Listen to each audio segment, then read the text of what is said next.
So could you introduce yourself and tell us how you Hello, my name is Herb Dean, and I'm the referee here at King of the Cage, and I also referee in the UFC and at Gladiator Challenge, and a few other shows. See, how did I get started refereeing? Okay, Larry Landless is my coach, and he is one of the main referees for our sport. And I've come along to help him out. And I was doing stuff backstage, working the fighters' gloves, making sure the wraps were done properly and that nothing was wrong with the gloves, making sure that everything was done properly and safely. And I ended up where I was working both sides, and I got really I was overwhelmed with work. And the guy who runs this show, Terry Treblecock, real nice guy, says, "Don't worry, I'll make it up to you. I'm going to send you this, I'm going to send you that." Of course, they never send it, they forget. So next time I see him, he starts telling me about he's going to do this, do that. I go, "Wait a minute, just let me referee a match." I think it was real cool, let me referee a match, and I did a good job. I had been training with Larry. Larry had been working with me and showing me the things I needed to do. And so it would start out, I'd ref one, maybe two matches, and then slowly but surely from there, I'd start to ref more and more. And that was about maybe 6 years ago.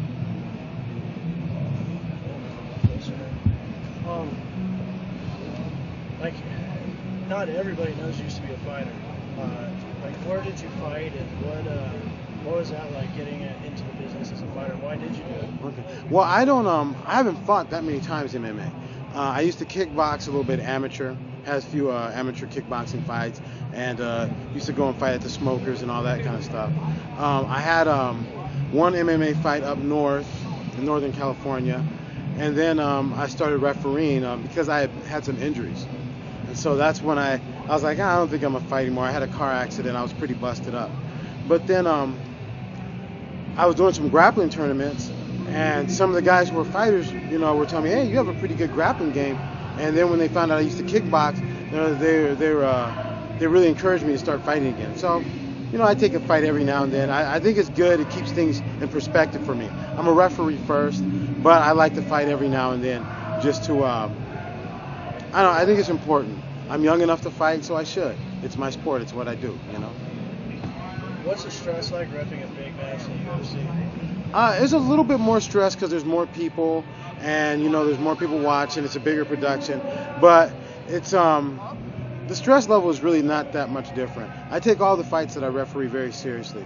Whether it's the smallest undercard on the smallest show, I know that somebody took some time out of their life to prepare for that match. They might have had time away from their family, time away from their job, working really hard, and it's very important to them. And so that's what's in my mind when I'm doing it. So the stress level really doesn't go up that much when you think of it that way. Have you ever made a call that you thought people thought was controversial, a call you regretted? I've made some calls that I thought, you know what? I wouldn't say that I regretted them, but it made me. I did have to go and look them over, and I go and I have other referees I talk with, and I talk to the commissioners from some of the states, and so I get clarification on the rules. What it'll be is a call where there's a gray area in the rules, and I'm thinking,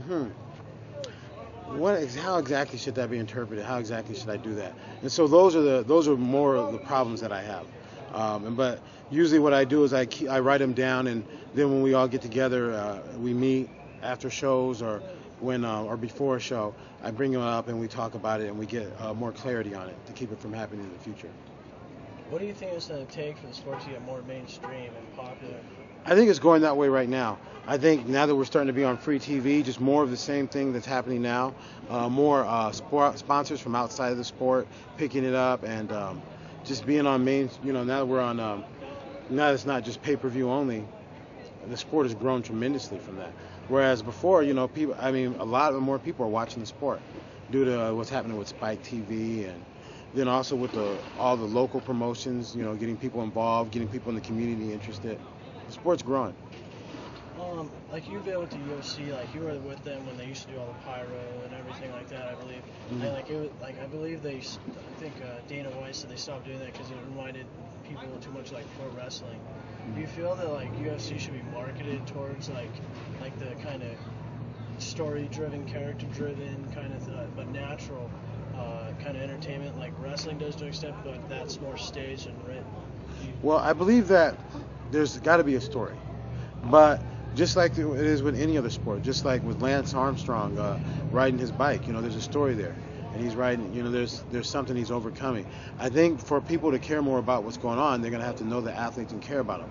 We shouldn't have a story like in WWE, because that's acting. We're a sport. But I think it's important to build the stories, just like with any other sport. With boxing, especially with the Olympics, whenever our Olympians are going, you find out about their life, you find out what's going on, if their mother's sick, if this is happening, if that's happening, and then you start to care about that guy. And now it's not just one miscellaneous tough guy fighting another. It's somebody who actually care about what's happening to him. And I think that's what's going to make it grow more. You know that guy Kimbo? Yeah, I've seen that. I've seen a couple of his fights on the internet. Do you think, has UFC had any interest whatsoever bringing him in? I don't know what the UFC. I show up, I referee, I go home. I know nothing about what they're going to do, what they're thinking about doing, anything. I try to keep it that way. It makes it easier for me. And what do you feel is like the biggest challenge for fighters nowadays in the business?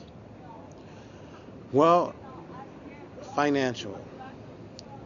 The fighters aren't making enough money. Especially the lower level fighters are not making a lot of money. And that's a big challenge, I think. To be able to take time out and train, because we have a rough sport. You got to make it's a real dedication to do this. You might get injured and have time away from your job and whatnot. And if there's money involved, it helps out. It's not like we're playing table tennis here. And what about, do fighters ever talk about putting a union together, or is that just something never talked about? I haven't heard of that in our sport. There's no union for boxers even. I know a guy who's talking about a boxers union, but I haven't heard anybody start talking about it in our sport.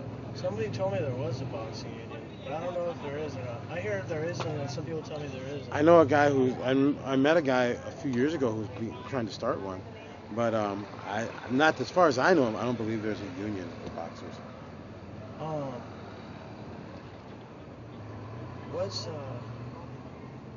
Did you have any ideas on questions I should ask you? Anything that would be something you'd like to say or tell? No. How about this? What's the underground fighting scene like? I don't really know much about the underground scene. I don't go to a lot of the shows.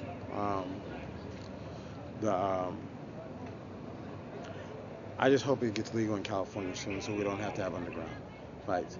I do think that we should have MMA smokers, just like kickboxing is allowed to have smokers at the gyms, because it seems that the only way for a guy to get any experience in our sport is to go pro. He's got to fight on a professional card, and I think we need smokers where guys can build up a little bit of experience before they have a pro fight. But hopefully soon everything will be legal and we won't have to have underground shows. And what's the whole deal with the commission, and why aren't they allowing it? I don't know. I think you should ask Doc Hamilton that. He's more the expert on that. Okay. Mm-hmm. All right. Yeah, I'm not a lot of questions for you right now. Want me to get Doc for you? Oh, is he here? Doc Hamilton's here. Okay, yeah. Yeah, he's one of the referees. He works really tight with the commission. He was at the meeting the other day.